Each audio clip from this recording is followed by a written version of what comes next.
Banyak orang bilang umur 30-an adalah awal dari semuanya yang mulai terlihat jelas. Ada yang baru mengerti soal uang, ada yang pelan-pelan bangun hidup sendiri. Tapi nggak sedikit juga yang merasa harusnya ada hal-hal yang sudah mereka tahu sejak dulu. Di sesi ini, kita akan mendengarkan cerita dari mereka yang baru melewati fase itu. Selamat datang di sesi pertama hari ini. What I Wish I Knew in My 20s.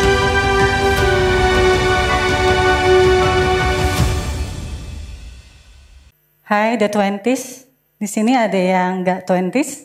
Boleh angkat tangan? Selain saya, halo. Kelihatan di depan. Oke. This is my slide, the first slide. Dear 20s, you are not behind. You are becoming. Oke, kita agak flashback dulu ya ke tahun 2009. Jadi waktu itu umur 23. Saya baru pindah ke Jakarta, saya merantau. Jadi ini pose perantau pada umumnya. Ada yang merantau di sini? Ke Monas nggak? Foto di sini juga nggak? Ke landmark Jakarta. Nah, ya, ini suka banget nih foto-foto di situ. Saya nggak punya teman di Jakarta. Datang sendirian, ngekos, ya. Cuman ada satu kompas dalam hidupku waktu itu adalah aku harus sukses. Dan aku kejar itu dengan segala tenaga. Lembur, gak apa-apa. Gaji UMR, fine, it's okay gitu ya. Tantangan makin banyak, justru aku makin bangga. Wah, tangguh nih aku ya di Jakarta. Independent woman, yes. Gitu. So ya, ini aku masih kinyis-kinyis banget ya. So ya, karena waktu itu aku juga percaya sama satu hal. Karena kalau kamu kerja keras dan jadi seseorang di usia 20-an, kamu akan aman di usia 30-an. Nggak tahu ya kata siapa itu, tapi aku pegang ini benar-benar waktu itu. Dan you know what? Ya, aku berhasil. 20-an, waktu itu saya punya Twitter, aku nggak tahu ya teman-teman tahu apa enggak ya. Saya punya account namanya Anjing Gombal dulu, 1 juta followersnya waktu itu ya. Sekarang sudah nggak aktif sih. Cuman, wow, begini ya rasanya ya, menaklukkan Jakarta. Cie. Gitu. Yes, ini berhasil, ini kurang lebih timeline saya ya. Merantau, first job. Nah, punya duit sendiri kan, nabung, jalan-jalan, saya bisa tuh ke Eropa, ya kan. Hore, padahal sebelumnya nggak punya paspor padahal ya. Kemudian second job, mulai naik jabatan, nikah. Saya nikah umur 28 by the way, jadi kalau yang masih umur 24 nggak ketemu jodoh, nggak apa-apa ya. Tunggu aja, nggak usah cepet-cepet, tapi kalau mau cepet-cepet juga nggak apa-apa. Kemudian hamil, punya anak. Terus mulai punya peran baru as a working mom. Wah, keren banget ya saya ya. Merantau, perempuan karir, yes gitu. Jadi leader lagi. Wah, semua yang saya bayangkan tentang bagaimana sukses di Jakarta itu saya jalani. I'm proud of myself actually. Kemudian saya jadi CMO, having more achievement. And I hold everything with grace. Tapi aku pikir aku sudah dan sedang menang ya. Jadi gaji besar, tim besar gitu ya. Semua orang bilang hebat, orang tua bangga. Diceritain terus kalau ada tamu datang ke rumah gitu ya. Apalagi saya pernah ketemu presiden, foto sama presiden dipajang gitu di ruang tamu. Bangga banget, saya juga jadi senang. Ini ya rasanya membahagiakan orang tua ya. Jigli-jigli, seru deh ya gitu ya. Aku pikir aku sedang menang. Tapi di balik pencapaian ini, aku bangun setiap pagi dengan ketegangan. Dan ternyata ternyata aku sedang kehilangan diri aku sendiri. Part 1 of my 20s is jalan cepat menjauh dari diri sendiri.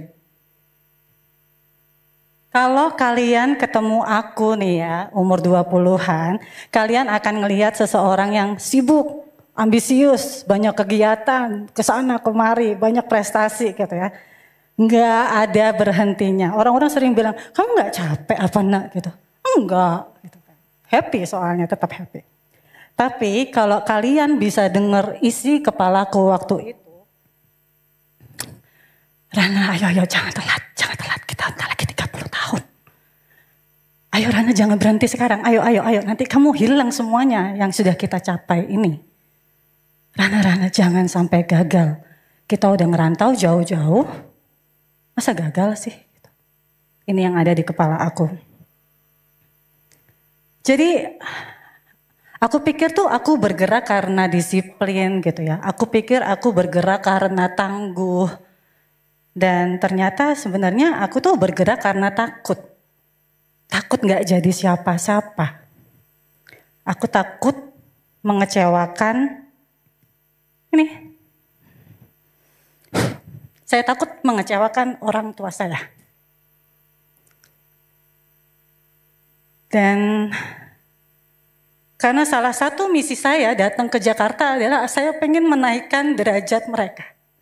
So that's become my fuel, jadi bensin kehidupan saya. So ya, lembur oke. Saya megang banyak banget side job ya waktu umur 20-an itu ya. Proyek tambahan aku ambil, aku gak tolak-tolakin karena katanya nolak rezeki kan katanya. Jadi aku email jam 2 pagi aku jawab juga. Karena kalau aku berhenti gitu ya rasanya tuh waktu itu kayak gak berguna gitu. Kan masih muda, masih banyak tenaga, masa capek sih gitu. Itu yang berulang kali saya tanamkan ke diri sendiri. Bergerak karena takut ternyata gak bisa bikin aku ngerasa cukup. Aku akan terus merasa tertinggal, saya terus membanding-bandingkan diri dan aku ngerasa terus cari validasi. Dan masuk ke part selanjutnya di my 20s adalah tubuhku mulai protes. Don't get me wrong ya, aku cinta banget bekerja, aku suka banget bekerja, brainstorming, ketemu orang, meeting, bikin campaign, semuanya itu aku suka banget. Aku bisa bilang I fall in love with my career. Ini slide foto di belakangnya emang di kantor terakhir ya. Maaf umur 20-an HP-nya belum canggih dan dokumentasinya gak banyak. So yeah, I love this. Kerja tadi ya, bangun komunitas, saya punya komunitas namanya Piknik Asik, Anjing Gombal, suka berbikinan deh. Dan all of that excites me. I love what I do, I'm proud of what I do gitu ya. Tapi ini sih, tidurku gelisah tiap hari. Pundakku berat banget, bangun tidur tuh rasanya kayak gak tidur, gimana ya? Kayak capek aja gitu bangun. Ada yang ngerasain teman-teman? Jujur, enggak sih enggak apa-apa ya. Tapi itu tubuhku mulai protes gitu. Tapi aku cuekin karena ya kan wajar lah nak. Nanti aja istirahatnya pas libur, ntar juga weekend deh kita liburan gitu ya istirahat. So ya, tapi tubuh nggak bisa bohong sih. Gitu ya. Dan namanya juga cinta ya bisa bikin buta. Dan itulah semua yang terjadi.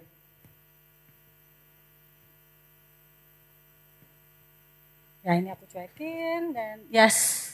Ini saya tuh jarang sakit ya, seumur hidup saya kerja jarang banget ambil izin sakit. Tapi tubuh saya mulai berontak tuh. Saya sering biduran, jadi kalau stres dikit biduran gitu ya.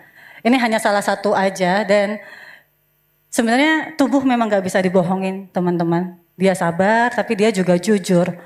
Jika badan tidak didengar terus-menerus, mungkin dia akan teriak dan kita nggak akan mau sih dengar dia teriak.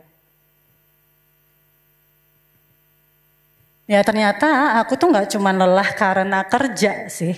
Aku lelah karena aku terus berusaha jadi orang yang bisa semuanya. Lelah karena merasa harus terus waras dan selalu bisa diandalkan dan harus selalu kuat. Dan yang aku pelajari from my 30s, sebenarnya tubuh tuh adalah kompas yang selalu tahu jalan untuk pulang. Dan pulang itu tuh bukan cuman ke rumah, bukan ke jabatan, bukan ke karir, ke kantor apalagi ya, tapi melainkan ke diri sendiri. Now, ke part ketiga, being the sandwich generation. Di sini ada yang sandwich gen. I feel you. So ya.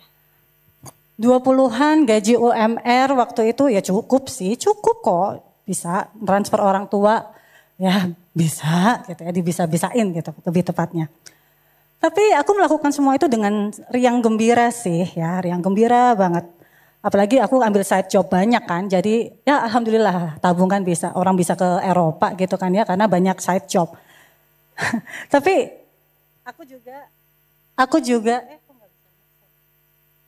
aku juga bisa umrohin ibu aku. Wah, cita-cita mimpi ibu aku berhasil wujudkan. Dan tapi begitu jadi ibu punya anak, wah yang aku bahagiain banyak banget ya.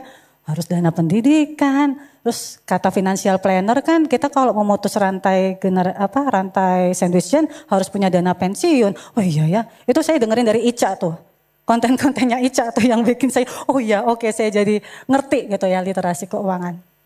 Aku pikir itu memang tanda normal ya, namanya kehidupan. Dan aku pikir ya inilah arti bertanggung jawab gitu ya. Tapi ternyata semakin aku coba bahagiakan semua orang, ternyata ya itu tadi aku justru kehilangan sama diri aku sendiri. Dan ini pertama kalinya waktu itu di umur 20-an aku baru sadar bahwa aku adalah seorang sandwich generation yang ada di tengah, nahan semua, diam-diam capek tapi gak ngomong, terus diam-diam juga bingung. Sandwich generation yang selalu ngasih, tapi lupa memberi dan menerima untuk diri sendiri. Sandwich generation seringnya dianggap kuat ya dan hebat. Tapi enggak semua kekuatan itu sebenarnya sehat. Ada kekuatan yang tumbuh dari luka dan ada kekuatan yang lahir karena takut. Takut ngecewain, takut kelihatan egois, takut dianggap enggak berbakti. Dan aku sebenarnya memang masih sampai sekarang aku masih ingin memutus rantai ini tapi bukan dengan kekuatan, melainkan kelembutan. Kenapa aku pengen lebih lembut? Ini bermula dari anakku, ketika punya anak, ternyata anak jadi guru kehidupanku. Ini adalah tulisan surat dari anakku usianya 9 tahun, dia tulis seperti ini. Dear Mama and Papa, thank you for taking care of me. I wish to be with you guys for the rest of my life. You cheer me up when I am sad, you make me laugh, you make me smile. I love you with all my heart, you took care of me. And now it's my turn to take care of you with all the love I can give. Bayangkan, sweet ya sebenarnya ya, sweet ya. Tapi anak umur 9 tahun, dia ingin taking care of me, itu gak realistis buat aku. Itu adalah sebuah beban yang itu bukan tugas dia untuk taking care of the parents. It's my responsibility, not my kids. Gitu. Jadi justru ini bikin aku sadar juga, apa yang sudah aku wariskan sama dia sampai dia ingin begitu gitu, ingin berbakti sama aku, bahkan gak ngelihat kapasitasnya dia gitu. So ini sih, kalau kamu tumbuh di keluarga seperti aku juga, mungkin yang tadi kayak ya wajar anak baik artinya Rahna gitu. Ya aku nggak bilang dia anak yang jahat juga atau yang anak tidak baik. Tapi gini deh, kita tuh kadang suka Kita tuh tumbuh dengan niat yang indah. Semua insan manusia tumbuh dengan niat yang indah. Ingin balas kebaikan, ingin jadi anak yang berguna gitu ya.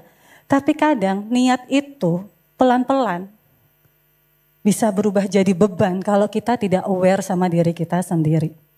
Kita tidak sadar sama kapasitas yang sedang kita pegang. Dan tanpa sadar, kalau kita nggak pakai kesadaran itu, kita bisa ngulang lagi pola yang sama. Bahkan anak aku mungkin akan jadi sandwich generation yang punya trauma sama orang tuanya. Dan aku nggak pengen itu. Aku nggak mau anakku tumbuh dengan narasi yang sama. Aku nggak mau hidupnya jadi warisan dari rasa lelah aku. Karena aku tadi ya kerja, cari validasi. Dan aku mau dia tahu bahwa istirahat itu keren. Dan tenang itu juga sukses. Dan bahagia itu juga nggak harus ditunda. Nanti aja dia bahagianya umur 30, 40, 50. Kalau bisa bahagia sekarang dan umur 30 dan umur 40 dan umur 50 ya kenapa enggak gitu. So ya, work-life balance, time. So iya, aku pikir juga itu tadi sih work-life balance itu artinya kalau aku hebat di kantor, di rumah iya jago, jadi temen yang baik, jadi ibu yang baik gitu ya. Hebat banget jadi semua. Ternyata aku bikin standar yang gak manusiawi buat diri aku sendiri.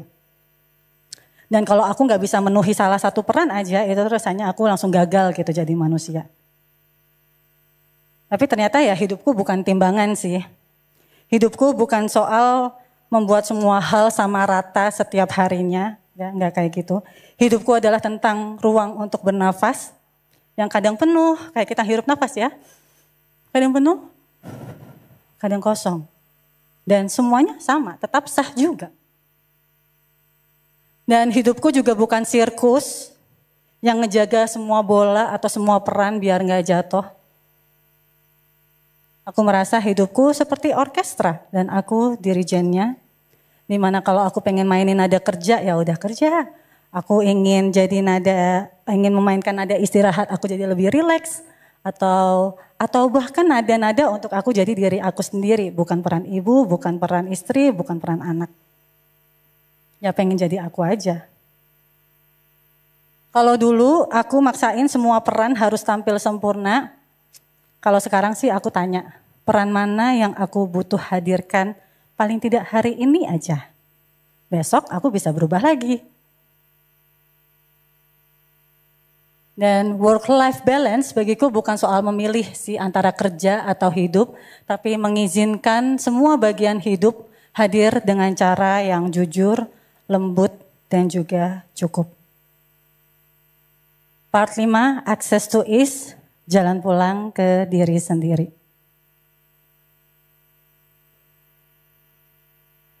Kalau hidup bukan soal membuktikan, ini adalah pertanyaan yang saya tanyakan ke diri sendiri. Aku mau jalanin yang seperti apa ya?